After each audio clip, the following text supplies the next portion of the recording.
and welcome to the Daily Vent, a medical mom podcast. My name is Nicole, and I am the host. I am a mama to a miracle 23-weeker boy who is trach and vent dependent, as well as has a G-tube. We have been home now almost 6 months from the hospital after a 16-month stay. And yeah, I am going to talk today about John's trach journey. I have spoken a little bit about it, I think in his birth story episode possibly, and I can't remember, but I've had a lot of parents reach out to me on social media whose kids are like borderline for getting a trach, right?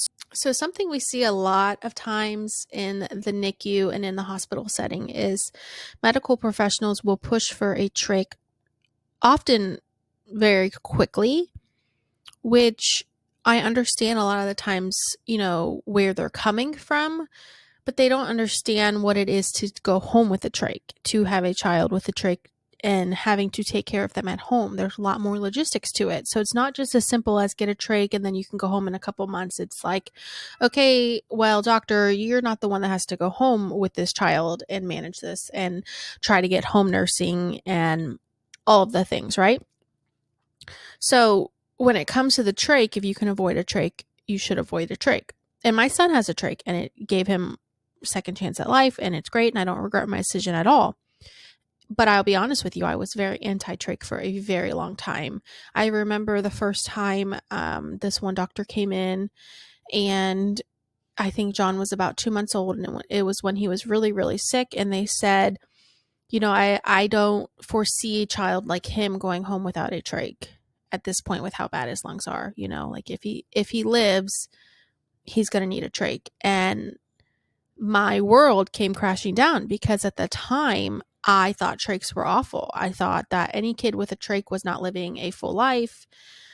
Just very ignorant stuff, because I had never seen, you just have no idea. If you're not exposed to it, how are you supposed to know?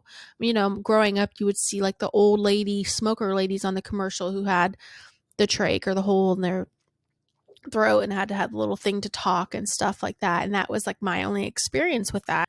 And not that there's anything wrong with that. It was just my fear, was that he wasn't going to be able to do anything with a trach. And the trach scared us. So I was like, hell no, fuck this. He's not getting a trach. Like, he's going to be fine. He's going to defy the odds. He's going to live and he's going to go home without a trach. And so we were very anti-trach. Backstory on John, in case you're new here. John was a 23-weeker, meaning he was born 4 months early. So I wasn't even out of the second trimester yet when he was born.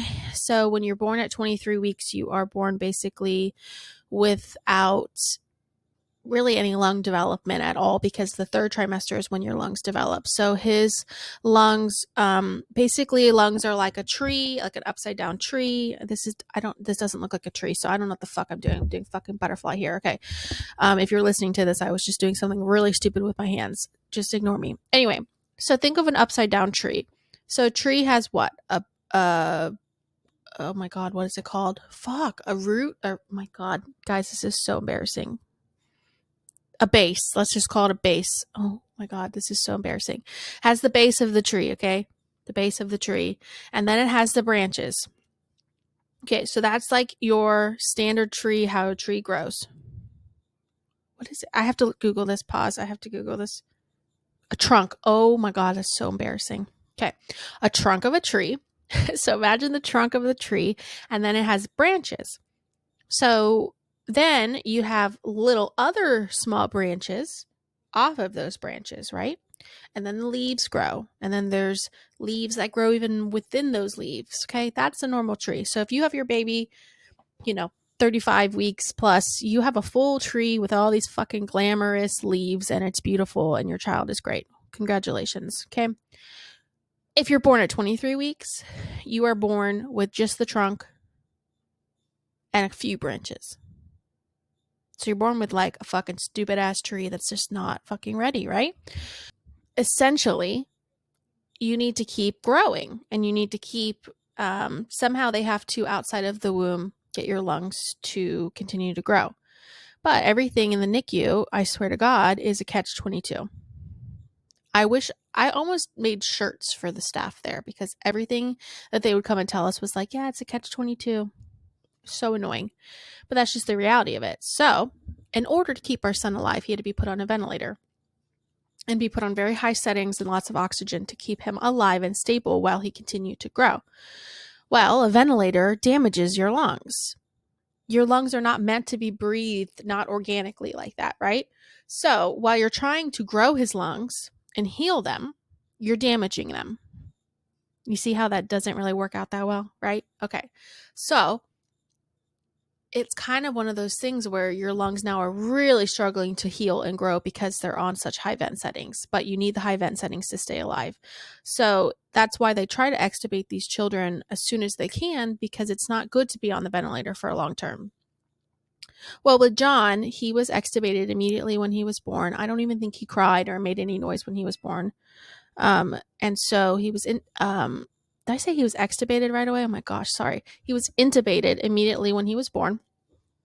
And he was intubated for a very long time, until he was about 4 months old is when he hit his due date. So August, he was born in April. So around August time, we decided to attempt an extubation. And basically they said to us at that time, if he's not going to be successfully extubated and he can't make this work, then we're really going to need to look into a trach. My husband and I were like, absolutely not. We are going to give him all the time in the world. I will keep him here for much longer if we can avoid the trach. And they're like, okay, we'll give you your choice. So he failed that extubation. He lasted 30 minutes. His heart rate was like 210. And he was satting shitty and he looked awful. And he was like, it was so bad. And I think there's a lot of mixed things of why it failed. I think we didn't have the right CPAP mask. I don't think we had the mask. We were doing prongs and he needed a mask. And I think he wasn't ready. We needed to do a longer steroid course before we did it. Anyway, they intubated him emergently right away, and then we decided to do a bronch on him a week later or so, just to make sure there wasn't something structurally that was causing it, that it was just a lung issue and not a trachea issue. So we did the bronch, everything looked good, and this is why it's so confusing that he ended up having 100% collapse of his trachea later on, because when we did this bronch, everything looked perfectly fine. So that's why in the future, I could do another episode on that he ended up needing a pexy surgery. So he was cleared to try again a couple weeks later to extubate, and we did it, and he did well. The only issue was he was on all these steroids and to come off of it, and he had awful roid rage. Imagine a baby on okay, so if you've ever had a baby that's colicky or just fussy, imagine that times 10 is what a roid rage baby is. It doesn't make sense. This kid was wild and mad, and it got to a point where when he was extubated, the only way to keep him calm was to stand there and hold him and rock him. And I was so grateful for it because I had never held and rocked my son before. So my kid was 5 months old, and this was the first time I ever stood and rocked and held my son. And so it was great. And I did it for a day straight, but after that, I literally couldn't anymore. So my mom and my mother-in-law had to come and pat him, and just it was constant rocking or patting that he needed to stay calm, because he was mad. He had this big mask on, and he was just pissed off. He wasn't comfortable, and it was something new. It was a new way of breathing. He had to work for it, but he did good, and he was able to stay extubated. His blood gases, though, were awful. So blood gas is the amount of CO2 you're retaining, right? So a normal blood gas is 30. I don't even know what the normal one is, to be completely honest, because I've always gone off of what a BPD is, but let's say a normal is 20 or 30. John's was 100. And then 80 was a good day. So when he was 80, it was really good. Now his blood gases are in the 39s, 40s. So that's really good. But anyway, so his blood gases were shitty, but we were to expect that. But he was doing okay. He was on Niv-Nava. So it's non-invasive. Is it Niv-Nava? I'm losing my mind. It's been a while. But he was on that, and basically what that was a sensor that went down his nose. It was a feeding tube as well, and it went down his nose, and it went into his diaphragm. it went through his diaphragm and then like into his stomach. And there's a probe in there that senses something with the stomach muscles, and then it senses with the brain, and so it you get to control when they want the breath given. So it's not just like a constant like CPAP type of breath. It goes with what your body wants. It's a very cool thing, and it has saved a lot of kids. And that's what he was on when he was intubated as well. And it's a great thing to do. And anytime they would turn it off and try to turn it off, like for a second to see if he'd go without, he would like whoosh, go up on his oxygen and just be fucked. So we did that when we extubated. We kept that in and kept those settings with the CPAP mask, which was great. And then he just, continued to do pretty well. He had the little stupid CPAP mask. And since he was a bigger baby at this point, it was hard to find one that fit him really well. And then he would do like the prongs with the CPAP mask. Then we tried to get him on the OptiFlow, which is, it's not like, when you see people with just like a little oxygen thing in their nose. It's not as simple as that. It's like this bigger thing, and it's like bigger prongs that go in their nose. But when you have that, you don't have a seal. So you don't have you don't know exactly how much of that pressure they're getting, right? So he didn't do as well on that. And it took a while to get to that, but he was so much more comfortable when he had that because he didn't have a big mask on his face. So we were pushing to do that. And then he was doing okay with it. And we would go from like the mask to that. And we had, one of the doctors come in and say, at this point, I think that if we just give him time, he's going to avoid the trach. Unless something major happens, like I don't foresee him needing a trach. We're just going to give him a lot of time. And they were talking about sending us home in like a couple weeks and like going home on high flow and all this stuff. Because he was still on high flow, and they knew it would take him a long time to get to low flow. And so they were just going to send us home on high flow. And this was October time, and they were talking about us being home by Christmas. And it was like, oh my gosh, okay, like this is happening. And he was on, they started him on this like 40-day steroid, like really low dose steroid. And so he was doing good. And then towards when that tapered off, and it was such a low dose, but once that tapered off, he just declined. And we also were doing, he was breastfeeding and taking bottles, and he was like a superstar. Like no one could believe it. He was doing so good. But all of a sudden, within like a couple days, he just declined like rapidly. And he just looked awful. And I kept praying, we met with the pulmonologist when he started to kind of decline. Like he wasn't declining, but I would say like 2 weeks before he had to be emergently reintubated, he was just like kind of struggling more, and like we weren't making any progress on his settings. And so we met with the pulmonologist, and they had brought up the trach like again, and they hadn't brought it up in like 2 months, but they kind of brought it up. And Jordan and I were like, no, like we're not doing this. We are not doing a trach. We have met people online who are still in the hospital because they can't get home nursing. Like we're not doing a freaking trach. I don't want my child to have a trach like when he's so close to like not needing it. But part of me just kept like the whole time I felt this gut feeling like he needs a trach. He's going to need a trach. He's just going to need a trach. And Nicole, you need to fucking accept it. So I started going online, and I joined a couple trach groups online, like trach mom groups that have been lifesavers for me. And I started to just like let it in my heart that a trach is okay. There's nothing wrong with a trach. Like your son needs this, and it's going to give him life. And I just reached out to a lot of moms on there that were like micro preemie moms. And I was like, what got you to this position? Like, how do you have peace with it now? And every single one of them was like, yes, I don't regret it for 1 second. And they're like, it gave my child like such peace. They were able to play. They were able to sit up. They were able to enjoy things and not be out of breath. They weren't sweating as much, like all these positives. And so I was like, okay, but I also wanted to hear the negatives. And there were a lot of, negatives that come with it as well, because it's an open airway. It's dangerous. And, we had all these doctors that just were pushing it, from the start at, 4 months old. He needs a trach. He needs a trach. He needs a trach. Like it's nothing. And we had one doctor who was the director of the NICU, who I love. And he was honest. He was just like, a trach is not simple. A trach is not an easy thing. And I, don't like when people just tell these parents that they need a trach right away because it's just not realistic. Like, we're not the ones going home with them, and it's an open airway and it's dangerous and there's plugs and there's a lot to it. So I would never tell you if you need a trach unless I really think you do. And that was when he said basically that I don't think he needs it. Like, I think he's going to avoid it. Granted, no one could tell that he was going to just, go backwards. So anyway, I'm all over the place. We met with the pulmonologist, who's still his pulmonologist today, but this was the first time we met with him. And I basically said right away, I don't want to sit down here and have this conversation of you trying to tell me to get him a trach. Like, because I felt like they were coming in to bombard us to be like, I think it's time.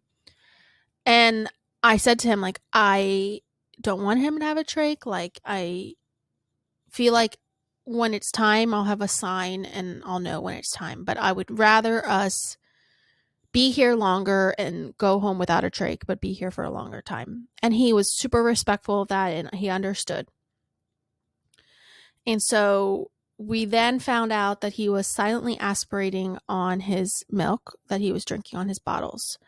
And even though he was drinking them so great, he was breastfeeding, like there was no signs of it.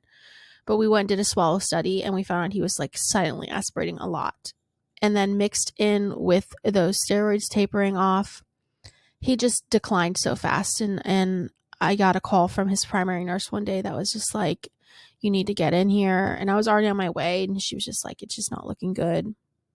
And so I got there, and he looked awful. And we had one of our favorite NICU doctors on that day, and she's just like, I think that we need to intubate him. And so I'd say like the 2 days prior to this, I had really been like messaging a lot of trach moms online, and I had been saying to my husband, like, I think we need to open our hearts to a trach. Like, I think we need to be open-minded about it because I really think it's coming. And I think that God, I think I need a sign. And I just kept praying to God, like, give me a sign. Give me a sign that it's all going to be okay.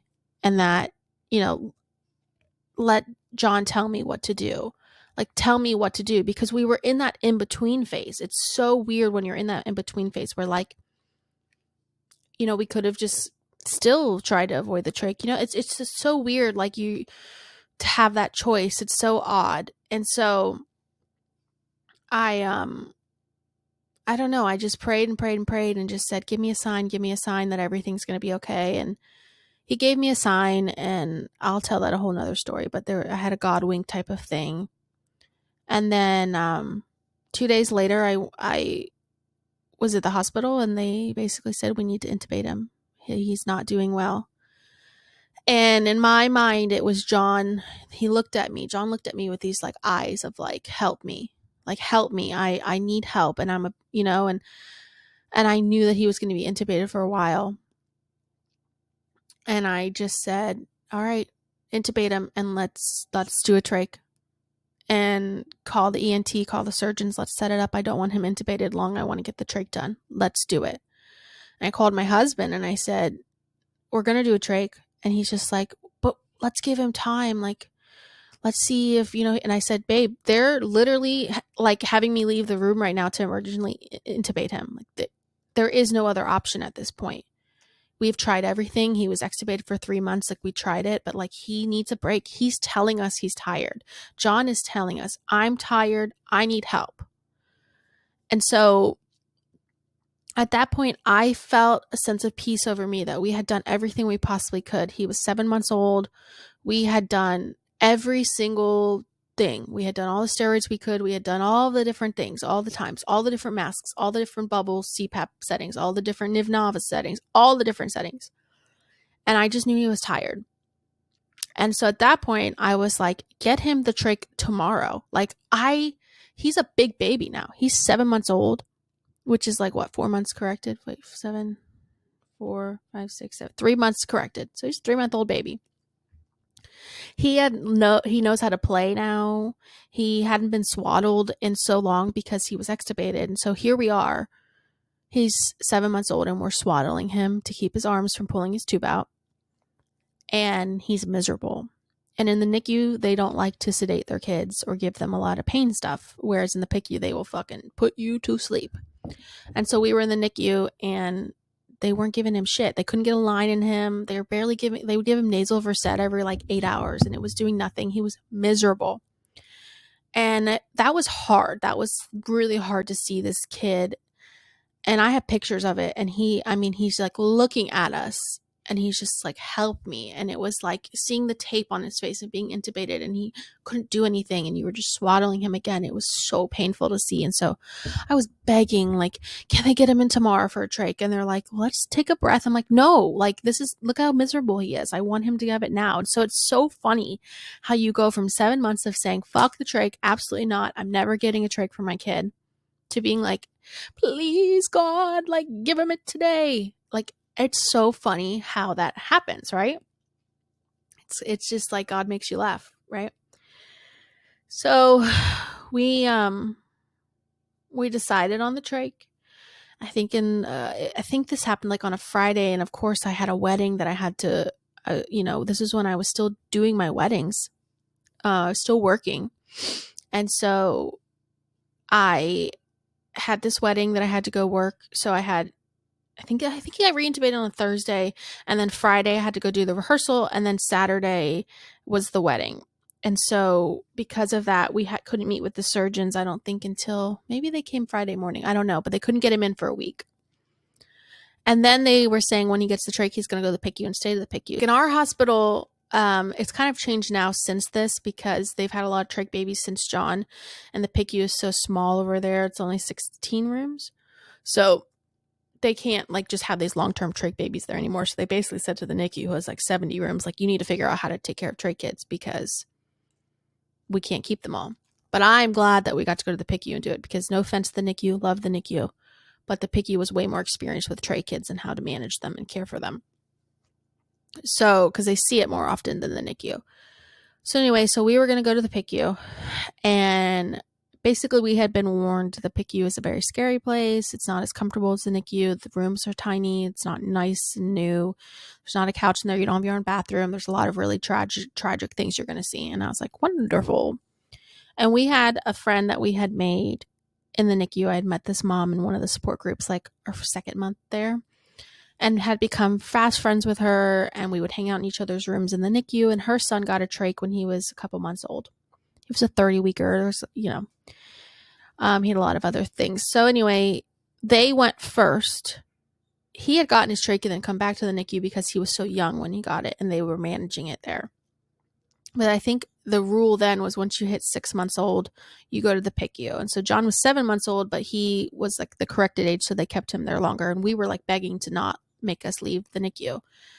And then it's so funny how once we got to the PICU, we fell in love with the people there, and we're so happy with it. So, it's just like always have to like kind of be humbled and remember, like, there's a plan. Like, you have to just accept it. And so we were sad to leave the NICU, but when time came, we were so excited to get to the PICU, because the day we were getting moved over there, they could not get a line in John. Like, his lines had all fallen out, so they weren't able to give him any type of pain meds. He was so miserable. And they only could give him like nasal Versed, and that wasn't working. And I was just like, they kept poking him, and then they couldn't poke him anymore because of protocols. And I was just like, can we just get over to the PICU? Because like, I know that they could get a line in him. Like, I don't know. And so we were supposed to leave at noon to go over there, and then the PICU got swarmed, and they didn't have a room, so we couldn't go till 4. So me and Jordan are just like shitting our pants, like freaking out. And none of our like main nurses were on that day, so it was just really weird. And so we ended up getting walked over, and by the time we got there, the PICU team was like, why does he not have a line in him? Like, this kid is miserable and he needs to be sedated. And so they were like, give him another nasal Versed. And I was like, but he just got one an hour ago. Can he get that? And they're like, yeah. And give him a nasal morphine and this and that. And they were like giving him all these drugs. And I was like, oh, thank God. But I was like, is that allowed? And they're like, yeah, we sedate our kids here. Like, they couldn't believe that he came over that way. And then they got a PICC line in him right away, which was great. And so that was able to help with all of the access. And so then the next morning he was going to get his trach. And I had a very much sense of peace over it.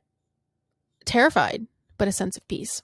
it makes me emotional actually thinking about it, because that was just such a scary moment. But, you look at your kid who's a full-grown baby at this point, and it's different. When he was just a little fucking 1-pound kid, even 3 pounds, 4 pounds, whatever, and he was still intubated, he was still just like, he hadn't really lived yet, right? Like, he hadn't experienced playing. He didn't know all that yet. He only knew being swaddled. And so when you don't know any different, it's a little bit easier for them. But he had been extubated for almost 3 months, and he had played and moved his arms and sat up and all these things. And so when you see this kid laying there just constantly being swaddled when he knows what life is like not being swaddled, it's heartbreaking. And so I couldn't wait for him to have this surgery.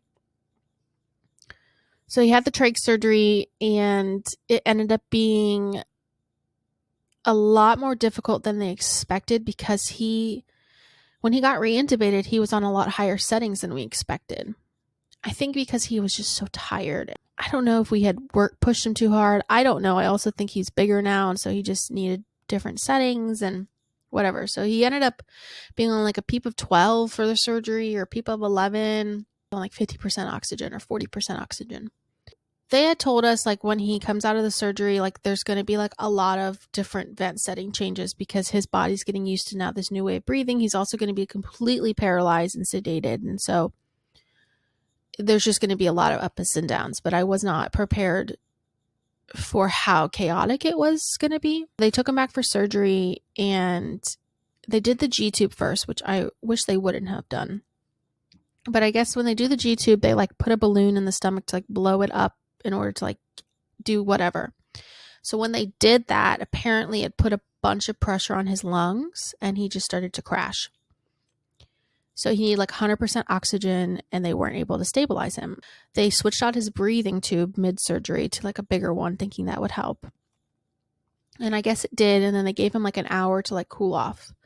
And apparently they were contemplating not doing the trach because he was that unstable. We were expecting to see the surgeon who did the G-tube like in like 45 minutes. He said he would be out to talk to us when he was done. Well, it was like an hour and a half, and we hadn't seen him or heard from him. So finally he comes out, and he's just like, told us what happened.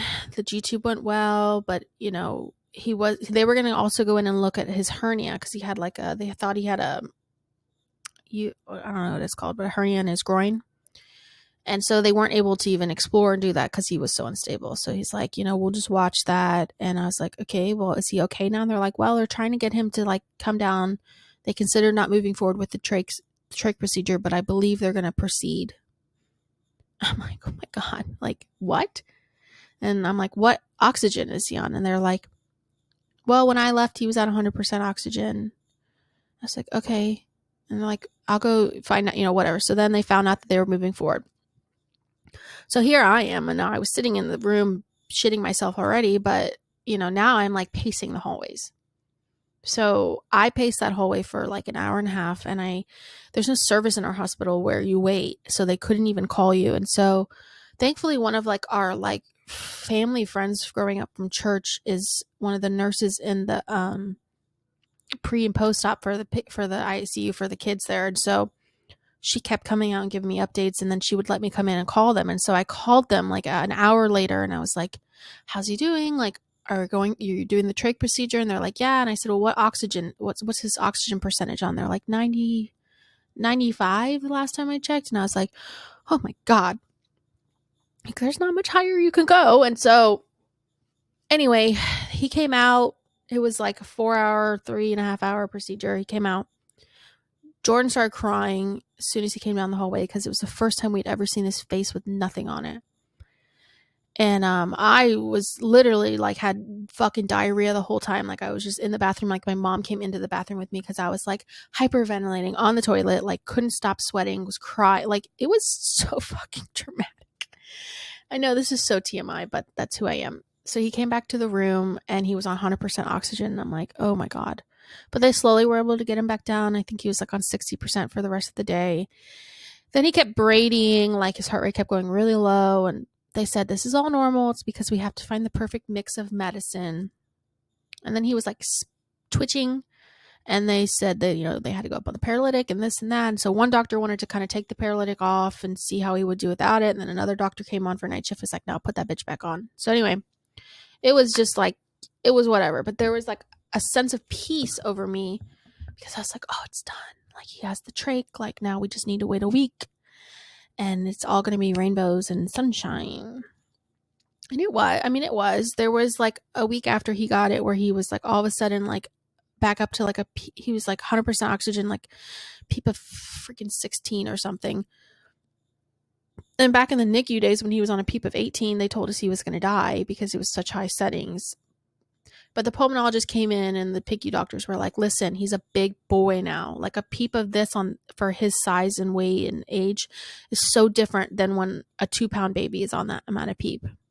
So they kept reminding me, like, it's a different world over here. The PEEP doesn't mean as much as it did in the NICU. And so that was comforting, but there's just so much PTSD in it. So when they did the first trach change, we found out that he had a large pressure wound on his stoma, which is very rare. And no one will really explain why. Like, I don't know if it's like no one wants to take blame for it or what happened, or it just fucking happened. I don't know. But basically the surgeon had told us after she got out of the procedure, the trach procedure, that he was so unstable that typically when they do a trach on a child, they will use like a cauterizer. Might be the wrong word, but basically that like sparks, like you have to use like, I think there's like sparks in it or something, or I don't know. And so in order to do that, you have to turn the oxygen off. But that's like the new way that they do the procedure, and it makes it a much cleaner cut, and it's much like better recovery time. Well, since he was on 100% oxygen, they did not feel comfortable turning his oxygen off even for a second to do that. And you have to have it off for like a minute or two, and he would die. So they did it the old school way, and they sliced it with a scalpel. And so then she also said that she had to do a couple different sizes of trachs because his anatomy was really odd, and like she had to like shove it in and it wasn't working. And so she had to keep like experimenting with what size worked best. So it could have been those things. Like, who knows? It could have just been it was too tight on him. But I can share the pictures. I mean, it was like bad. Like, I thought he was going to need reconstructive surgery immediately. Like, it was so bad. We could not we figured out we could not properly ventilate him because it was such a large wound. And so, a kid his size usually has like a size 3.5 trach. He's a 4.5. He's a very large trach because he has such a big stoma because of that. And thankfully it formed. It healed. We had wound care get involved immediately, and we had to do all these crazy things. I mean, it looked disgusting. It was so bad.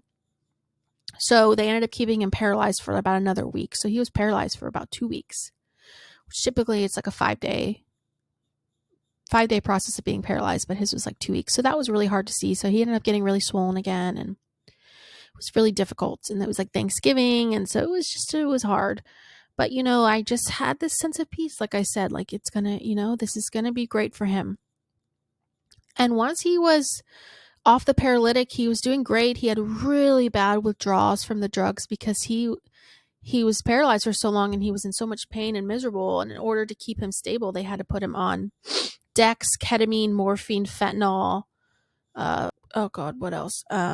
Versed. They had him on every fucking drug you could think of. So the withdrawals were bad. I mean, just like shitting himself, shaking. His eyes looked like he was reading a teleprompter. Like, he could not focus his eyes. Like, we had all these ophthalmologists get involved because we were like terrified that all of a sudden the surgery like ruined his vision. He could not make eye contact. And before the surgery, he would stare at you and be like, hey, bitch. And afterwards, now he's like reading a fucking teleprompter. It was scary as hell. It was just like severe nystagmus. And so he was really struggling. And so I'd say like after 2 months, he was like kind of back to himself. He was kicking and playing, and we were doing therapies and stuff. And then, they wanted to trial the home vet, and he loved the home vet. He did great on the home vet right away, like shocked everybody, like liked it better than his traditional, like the hospital vet. Like, they'd take him off of the home vet and he was like, put me back. Like, he would do better on the home vet. And then he had a code episode, which they thought it was just like a BPD spell or whatever. And they said, listen, every kid has one. All these kids have it. It's just kind of like what it is sometimes. So one and done. And we're like, okay, cool. But that was like in the middle of the night call where he'd have CPR and all this stuff. But it was a short one. I think it was like 2 minutes long.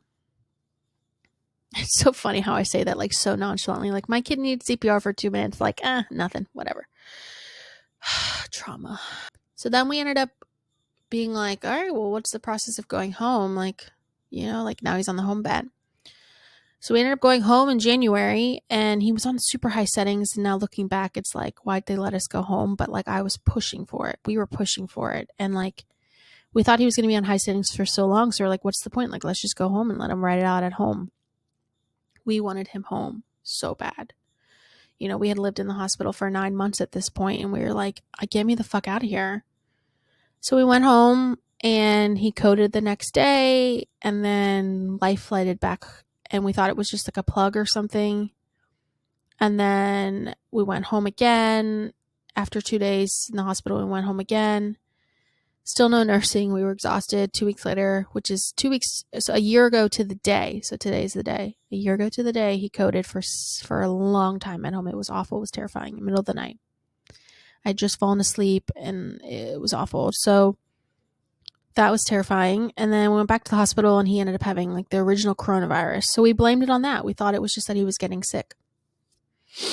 And then I think like a week or two later, he coded again. Maybe in the hospital, but it was a quick one. So we didn't know exactly what it was what it was, and we thought we fixed it by changing his vent settings. And so then we ended up going home like a month and a half later because we had to move and all this stuff. So we went home, and he was fine. He was home for 2 weeks, but it was terrifying. He was just not stable. He kept desatting. Like it wasn't the best. He kept throwing up his food, and we thought it was GI issues causing the desats. And so we took him back via EMS because he was just like on extra liters and just acting weird. So we were like, let's just take him back in. And so we took him back in, and we thought maybe we would just address the GI stuff and be there for like a couple of days and then go home. Well, he coded the next day for 6 minutes, and then 2 days later he coded again. And so I'm like, I'm not taking this child home for a long time. So later on, we ended up finding out that he had severe tracheomalacia, which we never caught before with any of the other scopes because he was awake and happy because he's the happiest child ever. And so he wasn't collapsing. And so, so we ended up fixing that with a tracheopexy, and he went from like a PEEP of 16 to a PEEP of 8 in like 2 weeks, and it changed his whole life. And, I don't mean to scare everybody. The whole coding thing is like that's a John thing. It's not common. Like that's not a common thing. I would post on a lot of the pages being like, has anyone experienced this? And it wasn't very common. It is kind of more of a BPD-er thing to have like these BPD episodes, but usually there's like a significant desat, not necessarily a code. So I don't mean to scare anybody with that, but that is why I like to try to tell people like be prepared to run a code at home, because you never know, and you just rather be prepared for it. And so it's a blessing in disguise that we went home and then had to go back, because I can't imagine if we wouldn't have gone home, if we would have stayed there for 16 months straight, I think I would have never learned to love the hospital. I would have hated it and never made close relationships with the people there. I would have resented it every day. Whereas after his incidents at home, I loved that place. I literally knew my son was in the safest place ever. I trusted every single person there. And I was so grateful for that place. And so when I drove there every day, I was like happy. I was happy to drive there every day because I knew my son was safe. And I knew he wasn't ready to be home yet. And that was where he needed to be. So it was a blessing in disguise. But this whole episode's kind of about the trach, because there's a lot of parents that reach out to me and they're like, the doctors are pushing a trach and I don't know what to do. I'm in this in-between phase. First thing I always say is like, just trust your gut. Your mom gut, your dad gut, that gut is always right for the most part. So trust the gut. Don't ever let, a doctor push you or make you feel pressured into anything. Get a second opinion, ask another neonatologist, like get someone else to talk to you about it, get a couple different opinions. It's hard. I'm going to be doing a podcast later this week with a mom whose baby, they pushed very hard to do a trach. They had the surgery and everything. We're about to roll her down for it. And she just felt like it wasn't needed. And the baby ended up going home a couple months later with barely any oxygen, just little nasal cannula. So there are cases where you can get away with it. Like, you don't need it. And a doctor might push you because for them, it's just like, that's the course and it's easier. We get the trach. We don't have to worry about like catering this like really slow weaning process on the CPAP mask, right? So it's just easier for them. And in their mind, that's all they see is just, you just, at this point, you trach a kid and that's how it's supposed to be. And unfortunately, that's common and it happens. And, you know, I get it. And I think a lot of parents don't push back. And so when a parent does push back and says, no, fuck the trach, I'm not doing that, they like are so confused why. Because they're like, why would you do anything that could delay your kid's development? And at a certain point, you're like, well, fuck the development. Like, you know, like development can be caught up later. You know, like there's just so many aspects to it, right? Like you can catch up on development later. You know, a trach can, if I don't need a trach, why would I do a trach and go through this whole procedure and then have to do the whole keeping it in, you know, if I'm not even going to need to be on the vent, then I have to have the trach, then you have to have nursing because it's an open air. Like there's so much to it. So if you don't need the trach, why get the trach? Like, so I totally want parents to know it's okay to question the trach. It's okay to like push your kid a little bit longer than a doctor would want you to see if you can avoid the trach. Because I feel like it's like when these kids hit their due dates, the doctors are like, oh, they're not extubated, time for a trach. And so many parents are like, all right. And that's fine. Like, that's totally fine too. Like, I'm not judging either way. I'm just saying that it's okay to try to do every single avenue possible to avoid the trach. And this is coming from my mom whose son has a trach, and I love the trach. It has given my child a second chance at life. He doesn't notice it anymore. Like he can play and do everything with the trach, and it's great. We don't even notice it. It's literally part of him. It's $1 million necklace, right? But if my son could not have a trach, you bet your fucking ass that I would not have my son have a trach. If we could have avoided it, why would I want him to have a trach? Why does anybody want their kid to have a G-tube or anything? Like, I don't want my kid to be different than everybody else. I want my kid to live a very normal life like everybody else. Like, I want that. As a mom, you want your kid just to be like every other kid, and you want to have the experience of a normal mom.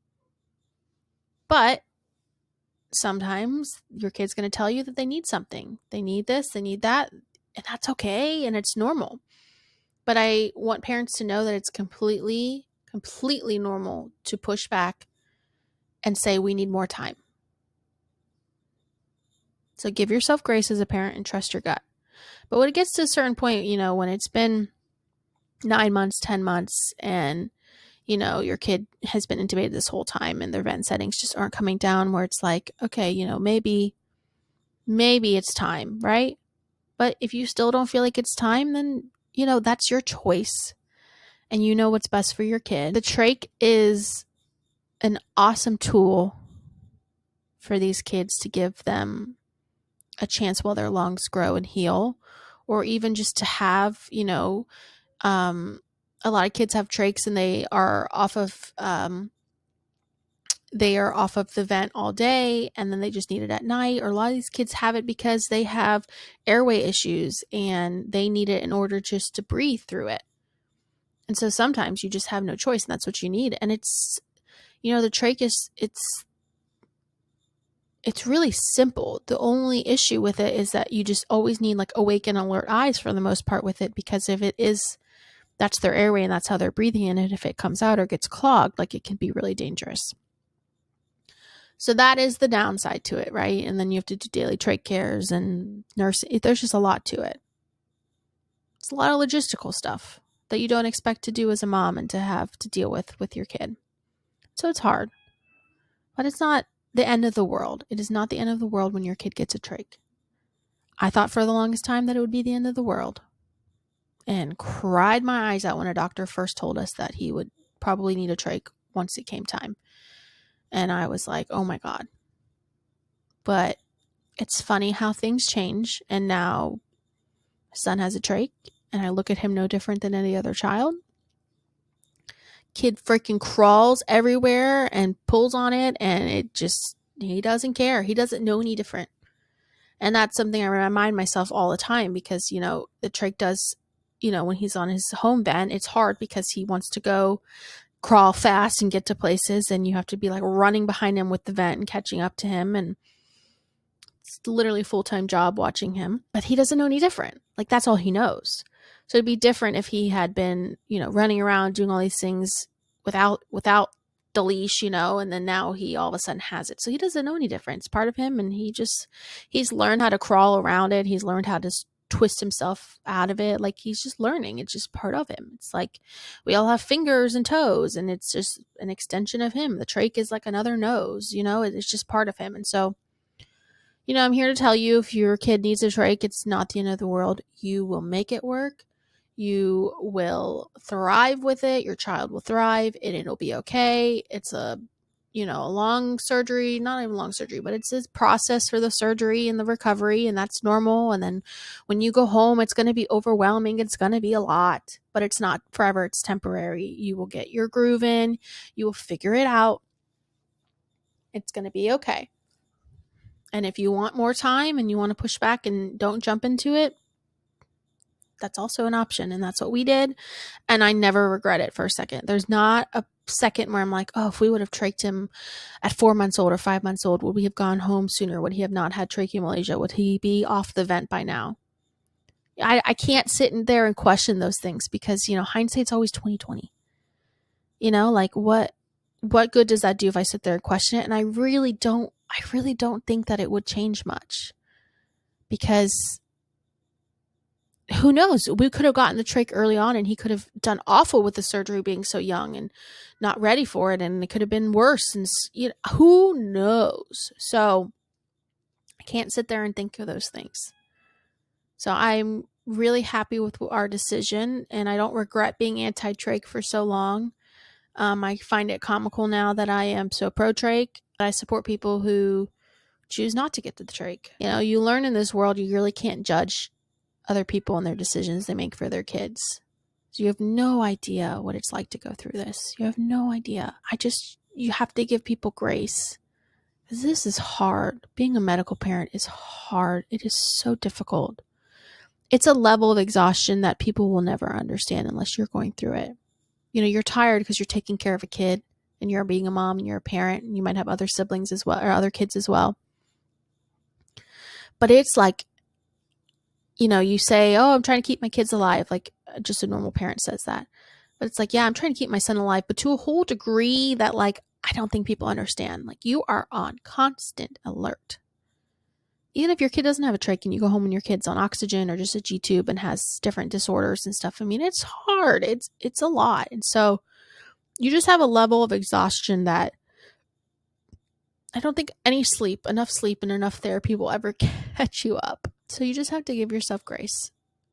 I'm just rambling at this point, but I hope to be back on here and do more podcasts. My computer broke for a couple months I didn't have a computer. I have a couple old podcasts that I did before my computer broke that still need to be finished editing that will come out as well. I have one with a great mom that I've met online. Her son is a little heart baby, and he has a trach as well.